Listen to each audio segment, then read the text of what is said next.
핫한 뉴스 중에 하나가 고용노동부 장관 후보자로.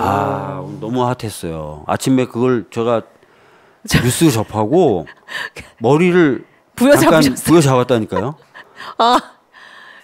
그래서 이렇게 머리가 흐트러지셨구나. 부여잡아서. 진짜 제가 생각하기에 가장 어떻게 보면 안 맞는 인물일 수도 있는 분을 고용노동부 장관으로 지명했잖아요. 참 답답합니다.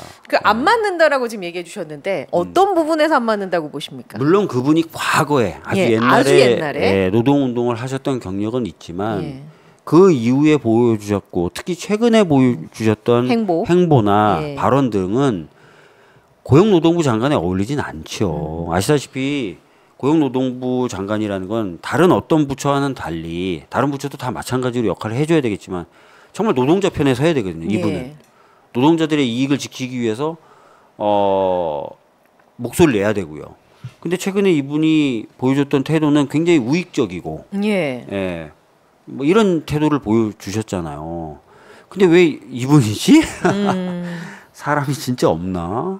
인재풀이 없나? 사람이 없진 않을 텐데 제 생각에 이 윤석열 대통령이 마음에 드는 사람이 별로 없는 것 같아요. 왜냐하면 사실 국회 내에서는 임이자라는 국힘의원 지금 환경노동위원회 그분 얘기도 나오긴 나왔었거든요. 뭐 꼭 그분이 완전히 좋다, 좋은 분이다, 뭐 이렇게 얘기하는 건 아니지만 사실 그분도 한국노총 출신으로서 했었고 국힘의원 치고는 이제 좀 노동자들의 권익 보호를 위한 발언이나 행동들을 많이 하셨던 분인데 이런 분들 얘기도 나오긴 했는데 정말 뜻밖이라기에는 정말 저 사람은 안 해야 되겠다 하는 분을 선택하는 걸 봐서는 진짜 사람이 없는 건 아니지만 윤석열 대통령 눈에 보이는 사람 정말 적은 것 같다. 본인의 코드에 안 맞는다. 그렇죠. 코드에 안 맞는 거죠.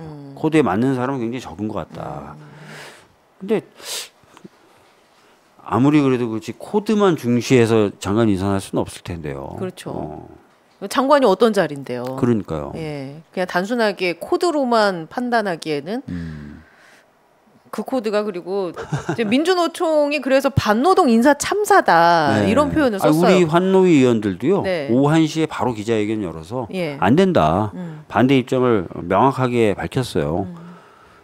또 야당이 반대하고 노동단체가 반대하는 사람을 또 장관으로 억지로 앉히고 도대체 뭘 하려고 하는지 모르겠어요. 그 이제 조금 전에 그 최근의 행보에 대해서 많이 우려를 하신다라고 말씀해 주셨잖아요. 우리가 식민지로 살지 않았다면 오늘의 대한민국은 있기 어려웠다. 라든지 뭐 그런 거라든지 세월호를 두고 죽음의 굿판 이런 표현을 쓰기도 했었고요. 라든지 뭐, 이태원 참사 때는 술자리를 했다. 라든지 너무 많잖아요. 7대 망언이 인터넷에 돌더라고요. 그래서 제가 그걸 또 보고 아니 이게 장관 후보 이게 일반인들도 사실 이런 표현을 잘 안 하는데 삼성을 뒷받침하는 것이 공직의 책무다. 뭐 이런 표현. 광화문 광장에 이승만 박정희 대통령 동상을 세워야 한다. 뭐 나 도지사인데 내가 국회의원 3번 했어. 뭐 이런 발언이라든지 이런 발언을 이렇게 공식적으로 그러니까 누구나 다 알게끔 쓰는 이런 분이라면 그러니까요. 이제 뭐 예를 들어서 이진숙 방통위원장도 5.18에 대해서 폄훼하는 글에 막 좋아요를 누른다든지 사실 이거는 역사적으로 규명이 끝난 일이고 그렇죠. 그래서 그 가치를 훼손하는 행위를 하는 게 사회적 비판의 대상이 된다는 게 공공연한 사실임에도 불구하고 그런 행동을 하는 거잖아요. 그래서 비난 가능성이 더 큰 건데 제가 보기에 그런 측면에서는 이제 김문수 후보자 더하죠. 진짜 더하죠. 온갖 군데 진짜 해서는 안 될 말들을 하시는 분인데 과연 그럼 이분이 어떤 노동인권, 노동자의 어떤 삶 이런 것들을 챙길 것이냐. 그렇지는 않을 것 같고요. 제가 봤을 때 그냥 윤석열 대통령이 유튜브를 즐겨보신다고 하니까 그리고 다들 뭐 걱정하니까 그것 때문에 그 느낌의 인물로 다 채우려고 하는 건 아닌지 모르겠어요. 그러니까 그러면 일종의 이런 꽉 막힌 전국을 뚫고 가는 본인만의 인사 전략이라고도 해석할 수 있을까요? 어떻게 저게 예를 들면 그냥 이제 정치적 쟁점이 뭔가 막 이제 있을 때 뭔가 극단적인 정치적 전사? 저는 그거보다는 예. 이런 걸 아마 측근들이나 또는 뭐 국민의힘 쪽에 있는 의원들에게 보여주고 싶은 것 같아요. 내 밑에서 장관하고 싶으면 이런 정도는 해야 된다. 정도는 해야 돼. 이런 시그널을 보내는 것 같아요. 왜냐하면 이제 국회의원들 특히 이제 삼선이나 뭐 이런 의원들 같은 경우 장관 가는 거 되게 원하는 사람이 많거든요. 아, 그래요? 네, 원하는 사람 많고. 근데 또 삼선쯤 되면 그런 사람들은 이제 또 경험이 쌓이다 보니까 당이 또 너무 한쪽 방향으로 가면 또 거기에 대해 쓴소리도 하거든요. 근데 그런 사람들을 좀 확실하게 잡으려면 나는 이런 사람 장관으로서 이런 걸 보여주는 것도 필요하죠. 그러니까 제가 보기에는 좀 약간 그런 시그널인 것 같아요. 지금 이 시기에 갑자기 한 걸 봐서는. 내 밑에서 일하려면 이 정도는 되어야. 정도는 해야 돼. 이런 거. 아니 윤석열 대통령이 수시로 장관들한테 그런데 싸우라 그런다면서요. 그래요? 국회 같은 데 나와서 싸워라 이런 얘기 많이 한다면서요. 네네. 그런 보도는 그러니까 그런 나왔었죠. 사람들이어야 장관이 될 수 있다는 신호를 보여주는 거 아닌가. 그렇게 생각이 듭니다. 그럼 그러니까 뭔가 야당하고 대화한다거나 행정부의 일원으로서 뭔가 어떤 성과를 낸다거나 이런 거에 대한 기대나 또 그런 것에 대한 어떤 욕구 이런 건 없는 것 같고요. 타협, 협의, 그런 건 없는 것 소통 같아요. 이런 거는 없고 없는 것 같아요. 아니 딱 저희가 도저히 받을 수 없는 사람을 장관 후보로 딱 지명하잖아요. 그럼 인사청문회 통과될 거?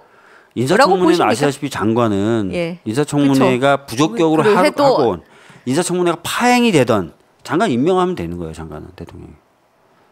그러니까 그냥 장관이 이거는 파행 정도 이상을 예측하면서 그냥 한 거예요. 그냥 그렇게 되든 말든 나는 관심 없고 내 스타일을 보여주겠다. 그런 것 같아요. 참. 그러면 이제 지금 계속해서 저희가 똑같은 화면 돌려보듯이 국민들은 보는 장면이요. 필리버스터 하고 거부권도 하고 재의결하고 그럼 또 뭐 이제 그런 3종 세트 있잖아요. 이거 언제까지 이걸 봐야 하느냐라고 생각하실 수 있을 것 같아요. 일단 그렇게 생각해 주시면 좋을 것 같아요.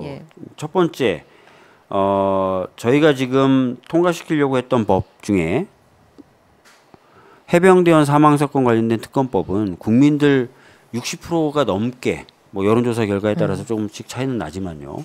원하시는 법이에요. 그러니까 이거는 원래대로라면 정부가 받아야 되는 겁니다. 대통령이 받아야 되는 거예요.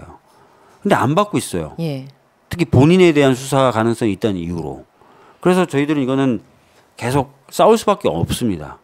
그리고 뭐 소위 말하는 김건희 특검법이나 이런 것들도 마찬가지 법이 될 테고요. 그다음에 방송법 같은 경우는 뭐 너희 정부 때는 왜 못했냐 이런 비난을 저희한테 하시는 건 오케이지만 그건 또 달게 받아들여야 되지만 과거부터 공영방송들의 독립성을 높여야 된다는 주장은 있어 왔던 거 아닙니까?